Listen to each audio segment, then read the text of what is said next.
I gave a reading recently where right as I walked up on stage, I lost a flip-flop, and I really thought it was about to happen again. You'd think I would learn my lesson. I haven't.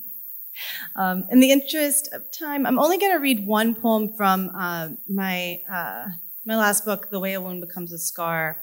The narrative thread at the center of this book is a transplant. My older brother received a kidney from me about 12 years ago. And so this poem is about that very moment, so the moment of surgery, and it's called Courier. The nurse walked my kidney from my opened body to his, over a bridge between surgical wings, beams with eyes to look in on the sick. 12 hours later, she would be home, while the night nurse checked my catheter and brought 2 Percocet in a paper ramekin. Those minutes, while one doctor stitched my stomach in 3 places, and one doctor made new branches in my brother, she walked the spine of an angel, a space between he lives and he dies, a blur between rolling beds, paper gowns, my body outside of my body, and a stranger's hands at dawn, under fluorescence, the last prayer there was to make. This recent book is The Easy Victims to the Charitable Deceptions of Nostalgia. I love a short title. Quippy. Yes, it just came out September 17th, so it's nice to have it in my hands and to be reading from it. It's largely about, it's about a lot of things, but I'm going to start with the first poem in the book. The place I live, Key West, is, like many places, suffering in gentrification and also from tourism. But part of that is that the way that we hold on to narrative in the face of transience really makes what is real and what isn't stand out as a mystery. And also it affects people who are maybe exiled to or from their homes. And so I hope that's what this is about. This one is an ode to fetal sharks in jars. Do you all remember those? Nasty little tchotchkes that you could get in Florida and probably many places. Maybe still can. Ode to fetal sharks in jars. Dakin misses the days when they sold the preserved fetal sharks up and down the main drag. As a kid, he gazed for long stretches of time at dozens of upturned faces in blue liquid, not in water, not even close to being something of the body, not even close to being something of the sea, noses to the sky without air, frowning. Their wide eyes and undeveloped arms in permanent and suspended surprise, grotesque and plastic.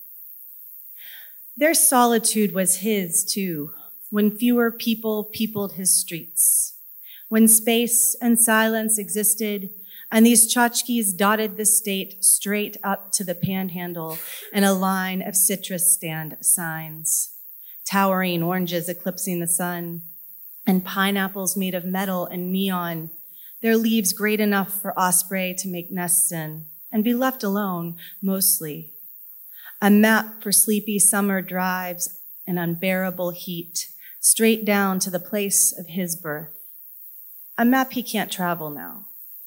A quiet is hard to put a finger on as nostalgia. Now everywhere there is noise, not the sound of sea, not the sound of breeze.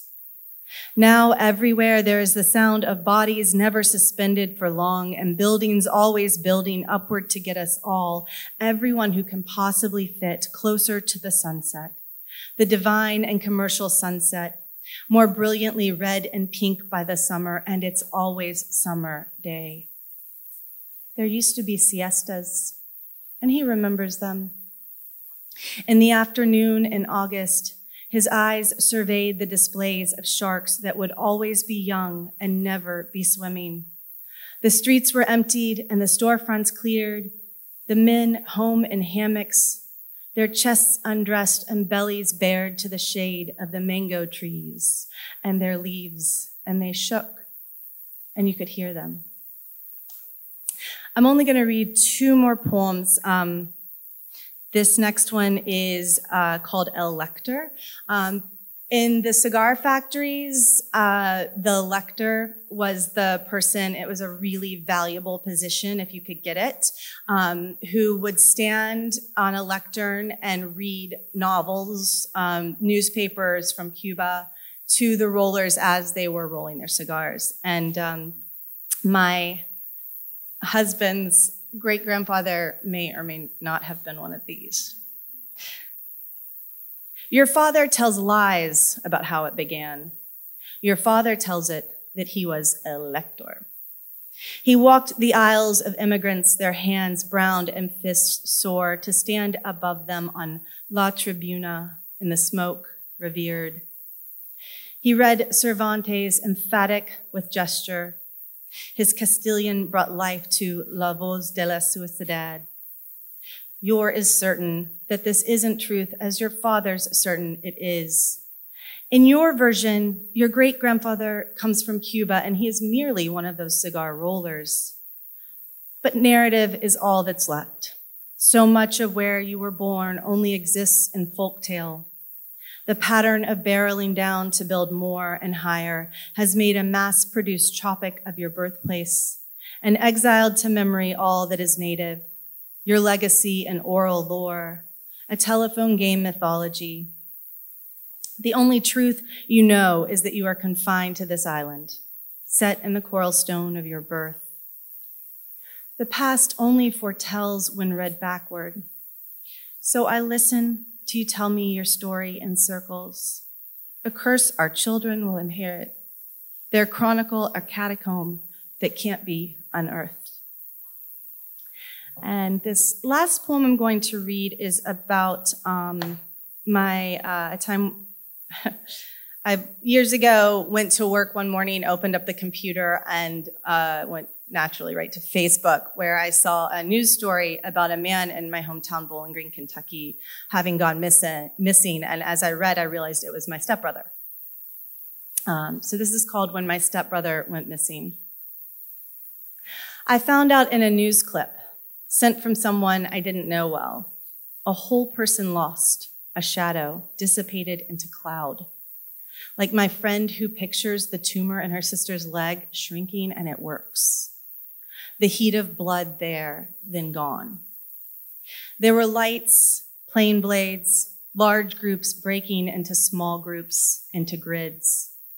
They were dragging the creek, shining white lights onto ground, onto tree limbs, onto hollowed out nighttime.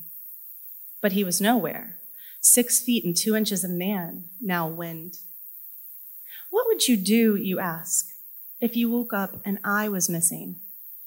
I want to tell you I would find you, even if it meant my whole life was a search, even if what I found was only remains. I would dream you out of coral until the sand gave slack enough to become your body. I would build you out of stilt roots and wire. No, out of bark and clay. No, out of even less from a storm's first gust. But it's a lie. We both know I would soon come to waking each morning without wailing, soon without crying at all, and then just without, smoothing the bed covers, petting the panting dog. It took 2 days to find my stepbrother. He crawled out of the mouth of a cave where he'd slept, climbed the shale rock and knocked softly on a farmhouse door, oblivious to what had happened in the night. Thank you.